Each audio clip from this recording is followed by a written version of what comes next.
Hello, everyone, and welcome to another online virtual event with Tattered Cover. My name is Adam, and we have been doing virtual events throughout the pandemic. We're slowly crawling our way out of it, and we do have some in-person events coming up. But for those of you who don't know what Tattered Cover is all about, we are an independent bookstore in Denver, Colorado. For those of you who are abroad and overseas, where our author is tonight at midnight, her time. Tattered Cover has been around for 50 years.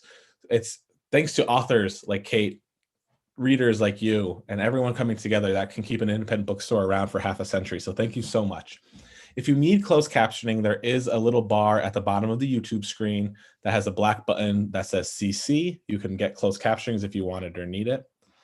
And this event will be emailed to you so you can share it later and watch it as much as you want. And if you want to learn more about author events, please go to tatteredcover.com/event. We do have a lot of virtual events coming up, but again, in-person events. If you're in Denver, Colorado, we have 3 upcoming events for sure that are on the books. We have Hermione Hobie, Peter Heller, and Neil Stevenson. So please check that out and come into our stores. We would love to see you. But tonight, we are here for Kate Moore.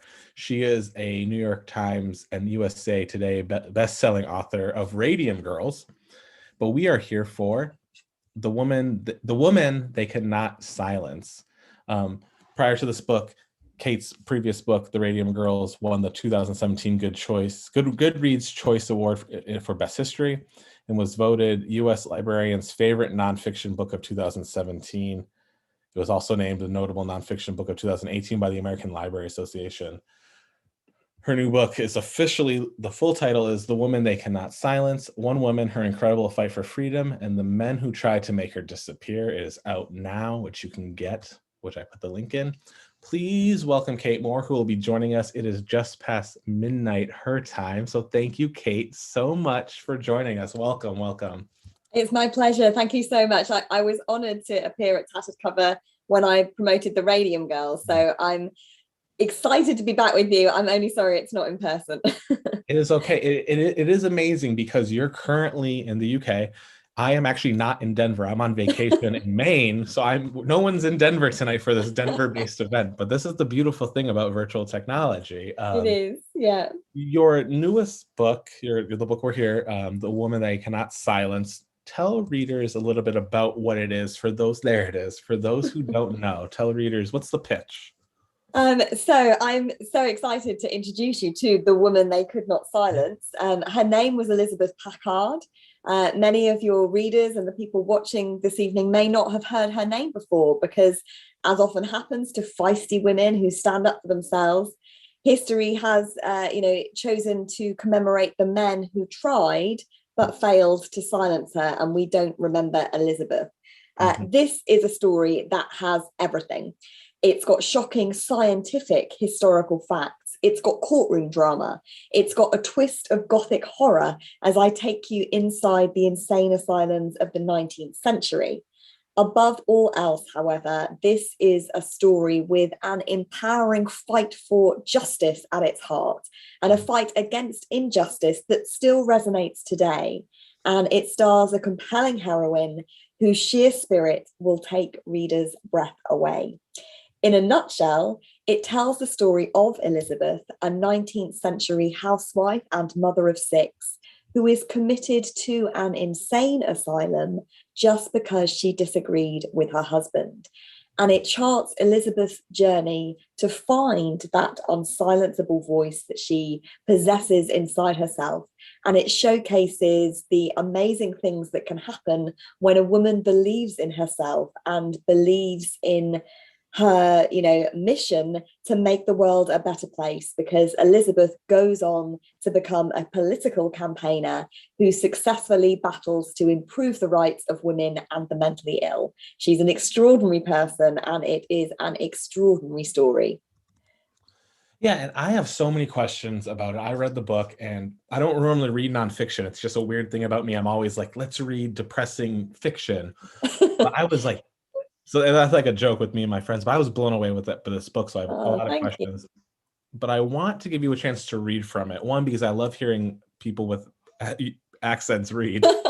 And two, I think readers would love to hear just a little bit about the book, because like your writing on top of your research, and it's just so beautiful as Oh, well. thank you. What will you Thank be reading for us tonight? Definitely, yeah. I'm going to read an edited extract from chapter 1, which always seems a good place to start.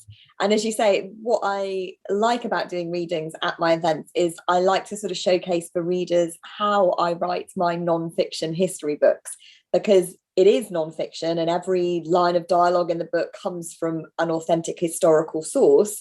But I hope you'll get a glimpse through the reading that I write in a very novelistic way. I intend to sort of take readers on a journey with these historical figures and to hopefully craft a sort of page-turning narrative from the historical facts. So hopefully this edited extract from chapter 1 will do that for us. Perfect. Please take it away. I'll mute myself so you can be the center of attention. Thank you so much. So this is from The Woman They Could Not Silence. It's from chapter 1. The date is June 18th, 1860, and our setting is a little town called Manteno in Illinois. It was the last day, but she didn't know it. In truth, we never do, not until it is too late. She woke in a handsome maple bed, body covered by a snow-white counterpane. As her senses resurfaced after a restless night's sleep, Elizabeth Packard's brown eyes blearily mapped the landmarks of her room: embroidered ottoman, mahogany bureau, and smart green shutters that, for some reason, were failing to let in any light.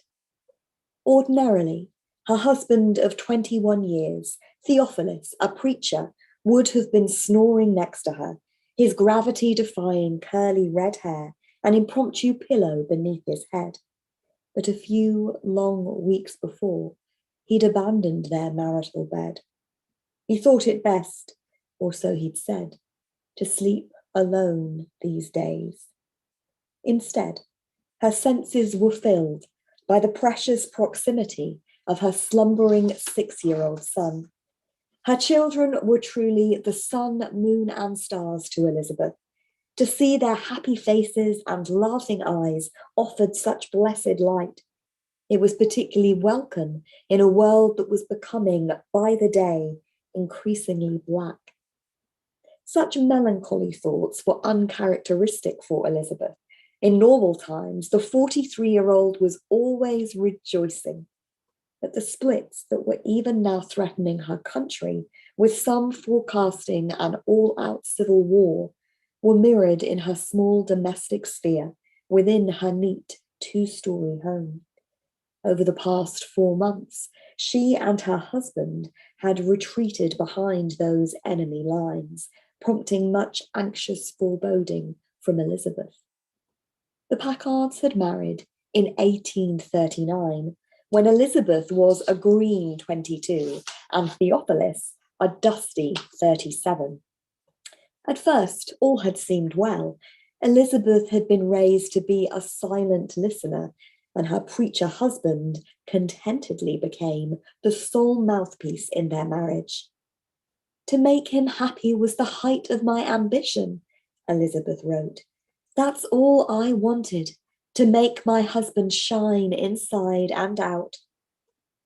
The problem in their marriage had been he didn't make her shine in return. Their characters were as opposite as it was possible to get. Where Elizabeth was vibrant, sociable, and curious, Theophilus was gloomy, timorous, and, in his own words, dull. Elizabeth described their marriage as cheerless. Nevertheless, she said nothing to him directly. That is, until everything changed. In 1848, the first Women's Rights Convention was held in Seneca Falls, New York, unleashing a national conversation about the rights of women. It was one in which Elizabeth and, less willingly, Theophilus took part. Countless times, the couple had warm discussions on the subject. It was Elizabeth, naturally blessed with a most rare command of language, who triumphed in these fights. Yet her victories came at a cost. She felt the demonstration of her intellect prompted jealousy, lest I outshine him. Theophilus was stung to the quick, and his grievances slowly grew. He was the kind of man who counted them like pennies, recording slights in his diary with the miserly accuracy of a rich man unwilling to share his wealth.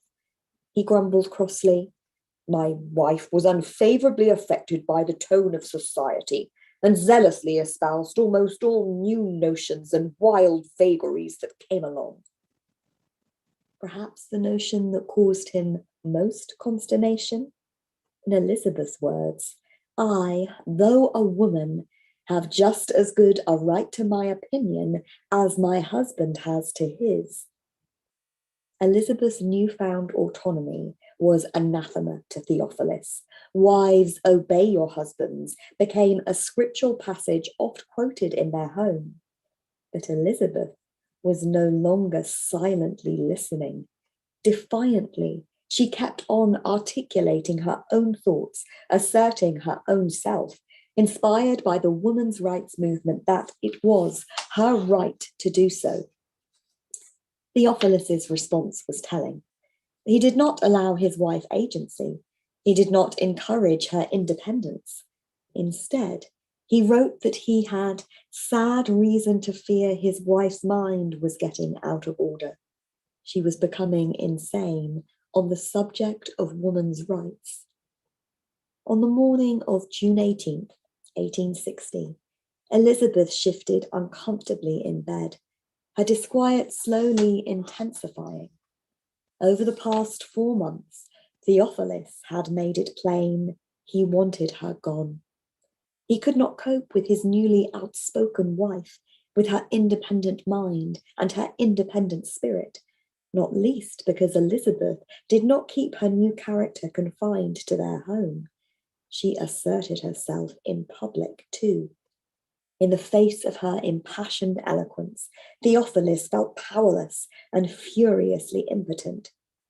He conceived a plan. He kept it simple. Just 7 words intended to silence her once and for all. When the Packards next argued, he warned Elizabeth if she did not conform, "I shall put you into the asylum."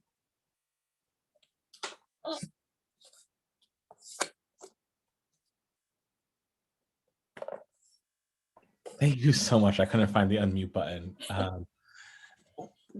I'll start here, and I know you've talked about it, but where did you find this story? Why did this story appeal to you? Well, I always think the genesis of this book had a kind of topsy-turvy nature to it because I decided what I wanted to write about first before I'd even heard Elizabeth Packard's name.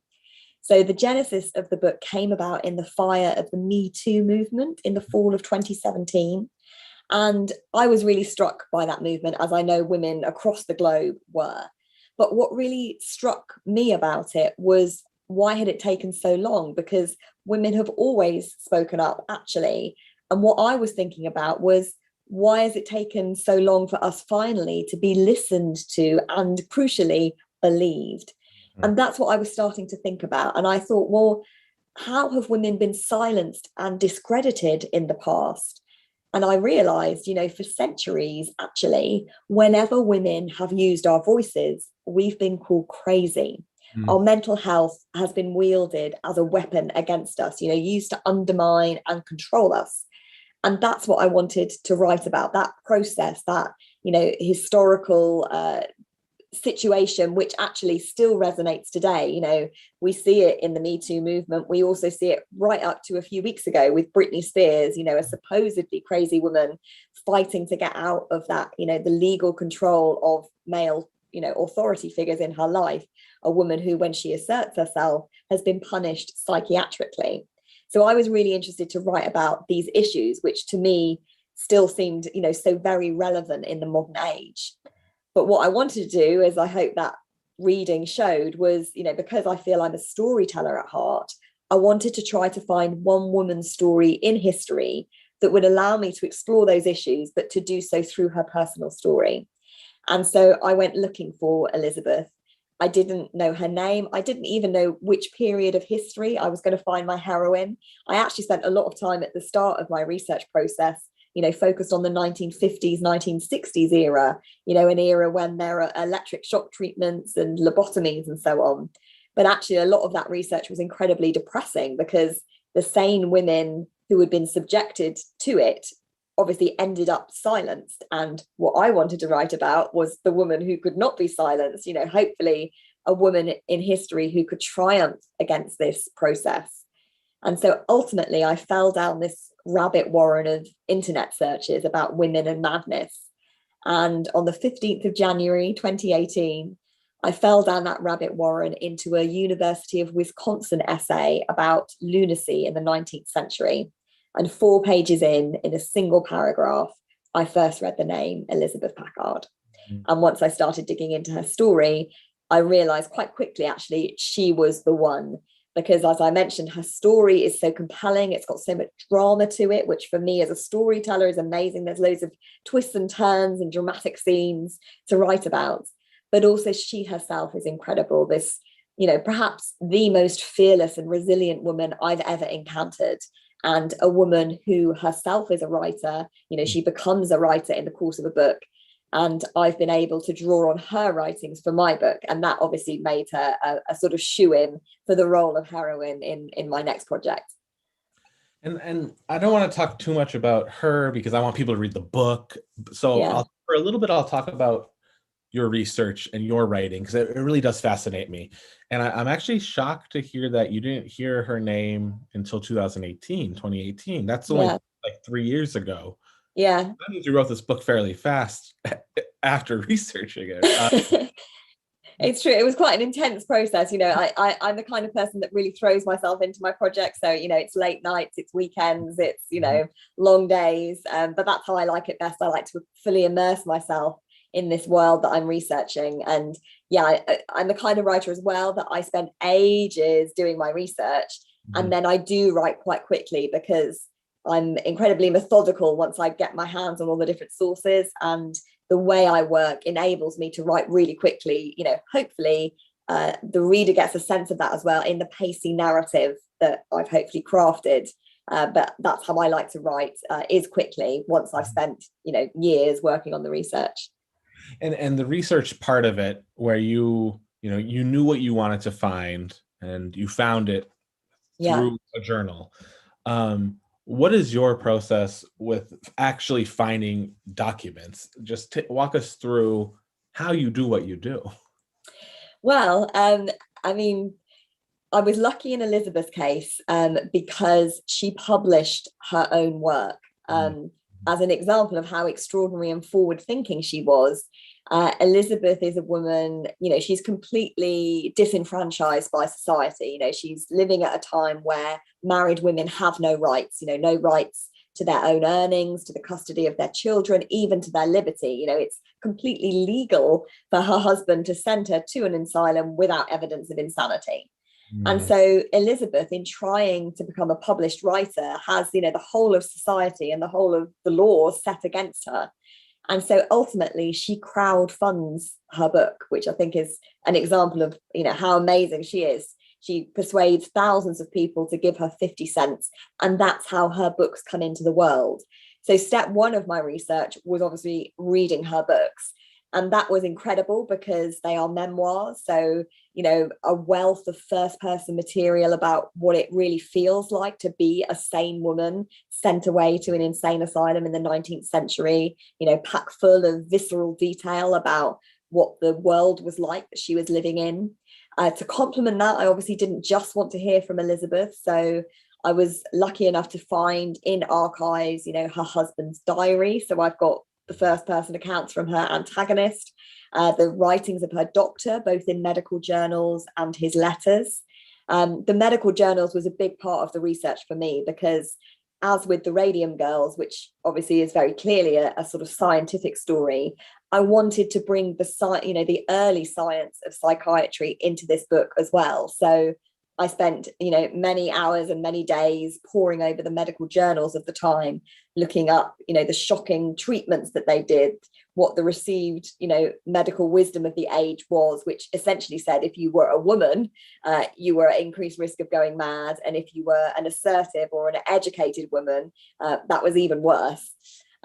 People were literally locked up for novel reading, which probably, all of us who love books just find that idea totally shocking. But I also researched in the asylum's own records, and they would have lists of the causes of insanity, as was attributed to the patients within their walls. A novel reading was listed there in black and white as a cause of insanity. So as you can tell from that description, a really wide-ranging sort of way of looking at things. And because of the nature of the sort of dramatic stories that I like to write, I also research things like what time was sunset, what was the weather like on the day, what would Elizabeth have been wearing, what did a 19th century woman's wardrobe look like, all sorts of, visceral details like that, digging up as well, what did the asylum building look like, all these sorts of things to bring the world to life, basically. Mm-hmm. And to go back to your writing, it's nonfiction. It everything's true. Yeah. Do you feel that extra research that maybe isn't needed, even if it doesn't find its way in? Does that what helps make it feel so novelistic, so cinematic? Yeah, I think so. And I think it's really important when you're sort of trying to craft an intimate narrative, which I try to do, to really walk in step with Elizabeth and hopefully make her feel like a friend rather than a sort of dusty, dry historical figure. I think in order to do that, you have to 100%, know her inside out and backwards and really immerse yourself in that world. So yeah, as you say, even if it's not in the book, I know what she was thinking or feeling or why she's doing something at the time, or what happened in her childhood that then informs this decision. So hopefully even if it's not in the book, you get a sense as a reader that this world is fully formed, and that you're stepping into it. And this book is wholly, it takes place, it's American, she's an American woman. Did you seek out, I know you already kind of touched upon this, but did you seek out something that was more American, because the Me Too movement is kind of focused in very American culture? I mean, coming from an American, I feel it's like American men are really at fault here. Or did that just kind of fall into place? I mean, what I would say is, I mean, as I say, I didn't know who I was going to find when I went searching for her, but I am pleased that she was American, not least because, to my amazement and delight, American readers loved The Radium Girl so much. So it seemed almost a gift to my readers who have enjoyed that book to be able to, give you another piece of American history. That seemed a sort of natural follow on, having written about American heroines in that book, to write about another American heroine in my next history book. Yeah, and that's because I love that, it's a piece of American history, and I do find it interesting or funny that it is a British writer who is bringing this out that, no one from America could have, I guess, or look that hard for it. And then you've written many books, and I was just like reading your biography before our chat, and you have an interesting path. What is it about sciencey nonfiction that draws your interest? So this is back-to-back books that are, I mean, they're wide-ranging, but very like, oh, okay, there's maybe Kate Moore is this, she has her niche, Yeah, well, I mean, I have to say that I really stumbled onto the science thing. That was a total accident and completely unexpected to me. I don't have a science background at all. I studied English at college, and I'm totally a sort of books person, as you say. My background is actually, I used to work as an editorial director at Penguin Random House. I have a very editorial background. I'm all about the words and the feelings. And in writing The Radium Girls, which was my first science book, I was drawn to that story again because of the people in it, the humanity of those women. And it just so happened that what had happened to them was rooted in science history, that they, suffered appallingly because of this, chemical poisoning, this element that poisoned them. And so, as I say, it was almost an accident that that first book was a science book. I was kind of a fish out of water as I was promoting that book, and my publisher sort of sent me to STEM conferences and things like that. I was like, it was a real sort of imposter syndrome. How am I here, standing up and talking about this science history? But having done that book and written that book, it felt natural to me to try to seek out another story that did have, it does have elements of science history to it as well. And as a person, I find that fascinating. I think there is actually a long fascination in particular with psychiatry and insane asylums. And I certainly as a reader have enjoyed books like The Bell Jar by Sylvia Plath, One Flew Over the Cuckoo's Nest. And so I was really interested just personally to delve into that, science history of the early days of psychiatry, and was completely shocked by what I found actually in the medical journals. I think the science research was the most shocking element of the book for me. I was talking to another author who grew up in the UK, moved to Los Angeles, and so it's like split her life. And our conversation veered towards her obsession with American culture as a girl, and I said, "Oh, Americans are obsessed with British culture, for the most part." Were you always interested in American culture and American science and American history, or did that also come later when you wrote Radium Girls? No, I would say I have always been interested in it, and I've always loved America. And I think, as you say, growing up in the UK, being British, it has this allure to it. I'd always wanted to go to America. I've got to go to New York before I did the Radium Girls and everything. I've actually been a couple of times before I went on that research trip. And I have to say, having now written about American history and, followed these stories and followed in these historical figures' footsteps, I've been lucky enough to travel all over America, and I adore it. So, yeah, there is a long fascination with and a love for America and her people. So it feels very natural to be writing about it. And I feel incredibly blessed and incredibly lucky that I get to do that, and that I've had these wonderful experiences, coming to Tattered Cover and, all the other experiences that I've had in researching the books. They're the most sort of empowering and, just wonderful personal journeys, even just for me personally, it's a real sort of labor of love, I think, for a writer, and just so fascinating to follow in the footsteps of these figures you're going to write about and inhabit their worlds. And, for this book, I, traveled to the church where Theophilus preached, and I attended a Sunday service there. I went to the site of the asylum and walked around the grounds and, peered through the windows of these abandoned medical buildings that still stand there. So it's been really special, basically, to be able to come to America and to write about American history.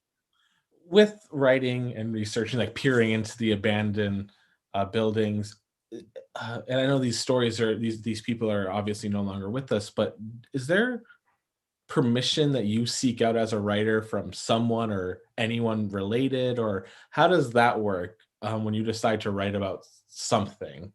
Is there yeah. No, there's no seeking out permission. I think in a way it's giving yourself permission to write about it, is possibly the bigger thing.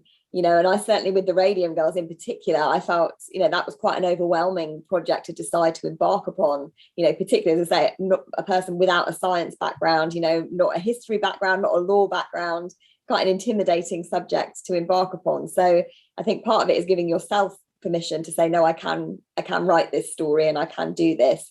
In terms of the research, you kind of have the freedom to do it. Sometimes you have to reach out to people. So obviously with the church, for example, I contacted the pastor in advance to explain what I was doing and ask if I could attend the service. And she was very generous as well in opening up the church's archives so that I could look through, what records they had of the time. So there are certain permissions sometimes that you have to gain. But in my experience, I haven't had to seek permission more formally from anyone in the kind of materials I've been researching with.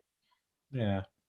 And I'm also, another thing I'm fascinated about is you're obviously on book tour. You have to do these events at midnight your time. Um, Are you and you say you really get immersed when you're writing, you want to write. Do you take a pause? Are you currently writing? How does that work when you have to do like the business side of writing, I would call it? Yeah, I mean, for me, I do work sort of project by project. I don't really sort of cross the streams, as it were. And I, at the moment, I'm not writing. I've been on a pause. I'm about to start deciding what I'm going to write about next, which is both exciting and intimidating and overwhelming. And I honestly don't know at the moment what it's going to be. I've got several ideas. I'm also still sort of putting feelers out to see if any other ideas sort of Mhm. strike me. So yeah, so I'm a person that I move project to project, and at the moment I've been, as you say, doing the promotion for The Woman They Could Not Silence, and I'm about to start delving into the writing side of it again. And for the next couple of years I shall be away in that world and doing my thing before I come back out from my hibernation to speak to people again. Yeah, and just to loop back, so you mentioned that you started thinking about this in 2017, you discovered her in 2018. Mm. So how quickly, I'm trying to think, I should pull it up. How quickly after, or because Radium Girls, how quickly after you wrapped up like the official promotion of that did you jump into this world? Well, I mean, Radium Girls was just such an unexpected situation for me. I obviously, when I wrote it, I had no idea it was going to become a New York Times bestseller and become such a beloved book for so many people. I'm touched every day by readers who reach out to me who love that book, and I cannot thank people enough for reading and for taking those special women to your heart. So actually, I worked on Radium Girls. I actually wrote that book in the beginning of 2016, and it came out in the UK first because I had a UK publisher first, and then my American publisher bought it and published it 2017. So for me, I finished writing it sort of end of January 2016. So it was a long time before it came out in America. So actually, I went off and I'd probably written about another 5 books since, because at that time in my life, I was doing a lot of ghostwriting and was a writer for hire, as well as coming up with my own ideas. So, to keep sort of, food on the table and things like that, I was immediately into, ghostwriting projects and doing other things. So as I say, I think I probably wrote another 5 books before Radium Girls came out in America.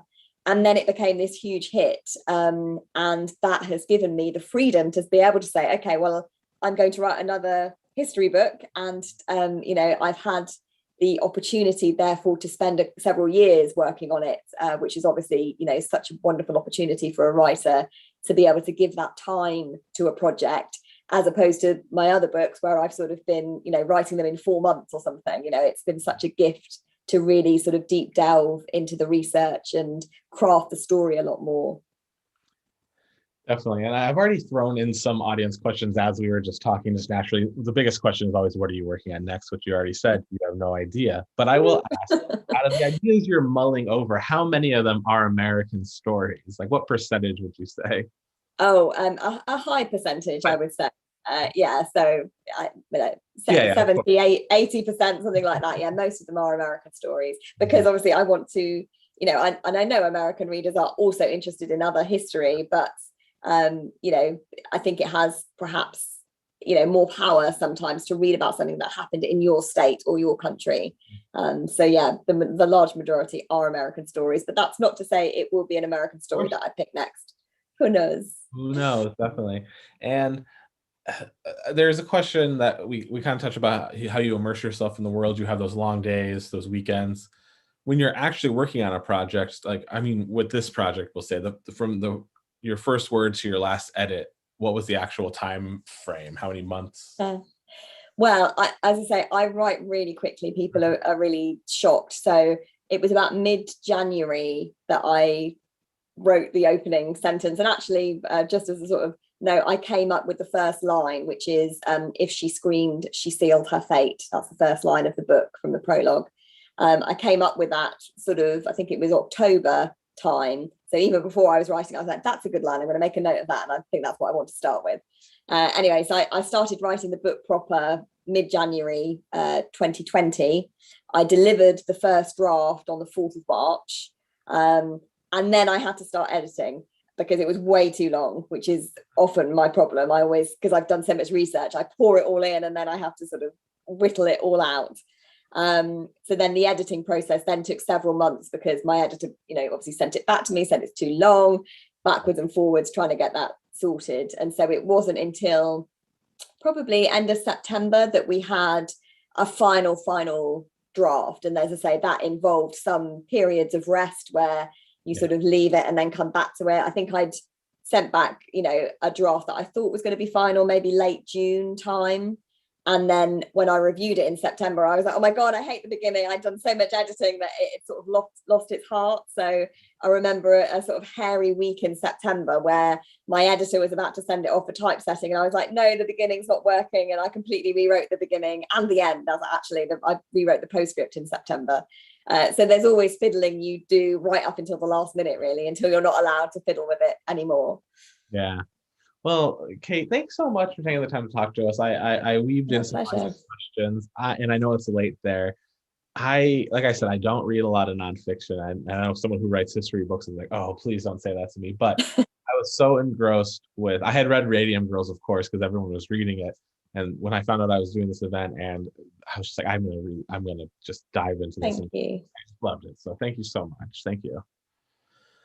Pleasure. Thank you for reading. My goodness. Yes, and so I'm just gushing here like a fan, but can you remind readers who are out there in the world where we can find you on the internet, your website, Twitter, where do you want us to find you and follow you? Sure. Well, I have a website, which is www.kate-moore.com. That's kate-moore.com. You can sign up for my author newsletter on that site. I'm also on Twitter @KateBooks. And I have an official author Facebook page as well. So if you go to the website, that has links to the Twitter and the Facebook as well. So it's kate-moore.com, or as I like to say, kate-moore.com. kate-moore.com. Well, Kate, thanks so much. And everyone out there listening, you can get Kate's book from tatteredcover.com. I put a link in the chat. Please check out all of our other events, tatteredcover.com/events. We are coming back in person slowly. Kate, are you going to be doing any in-person events in the near future overseas or no? We are, well, as you say, at the moment, I'm not allowed into America. Hopefully that situation might change. We're wondering, the paperback of The Women They Could Not Silence will be out in the spring next year, spring 2022. So my publisher is, watching and waiting to see what the situation is going to be. Fingers crossed, there may be a physical tour.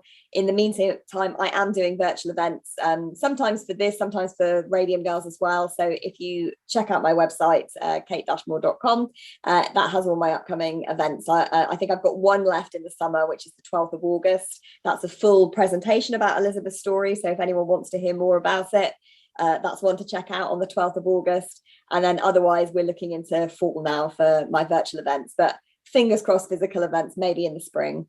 Yes, definitely. Well, stay safe over there. I'm glad you likewise for us. Thank you so much, and have a great evening.